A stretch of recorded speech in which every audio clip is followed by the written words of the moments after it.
کہ جی 9 مئی کو جو ہوا تو اس کی وجہ سے سزا مل رہی ہے. نہیں، 9 مئی سے پہلے سزا مل رہی تھی. 9 مئی کو تو ایک بہانہ مارا گیا. اور میں پھر سے آج کہتا ہوں کہ جس وقت انڈیپینڈنٹ انویسٹیگیشن ہوئی، اور اس کے اوپر انڈیپینڈنٹ انویسٹیگیشن ہونی چاہیے، کیونکہ کسی کو حق نہیں پہنچتا جج، جوری اور ایکسیکیوشنر بننے کا. آپ کا ایک موقف ہے، ہمارا ایک موقف ہے.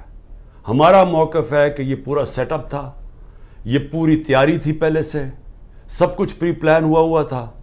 جان کے مجھے اس طرح پکڑا گیا کہ ایک ری ایکشن آئے، اس ری ایکشن کے اوپر پہلے سے پلان بنا ہوا تھا.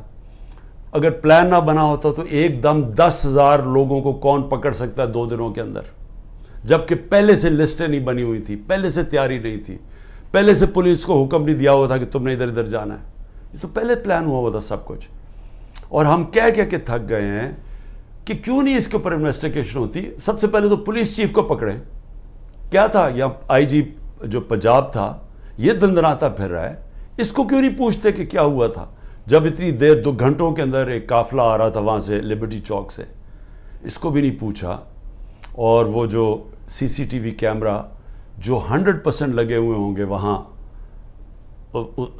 کور کمانڈر کے گھر میں، وہ کدھر گئے ہیں؟ ان کے اوپر کیوں نہیں کوئی ایویڈنس آئی؟ کیوں نہیں وہ جو عسکری بلڈنگ جلائی گئی ہے، وہ آئی وٹنس ہے. اس نے کہا جو لوگ تھے وہ تحریک انصاف کے تھے ہی نہیں جو جلا رہے تھے. اس کے اوپر کیوں نہیں کوئی انکوائری ہوئی؟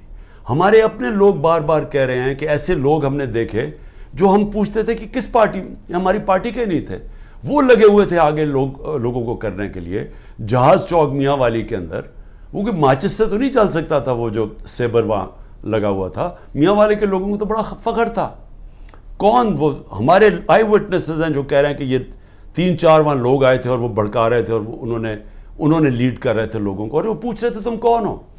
تو بہرحال ایک تو انویسٹیگیشن انڈیپینڈنٹ ہونی چاہیے. لیکن میں عامر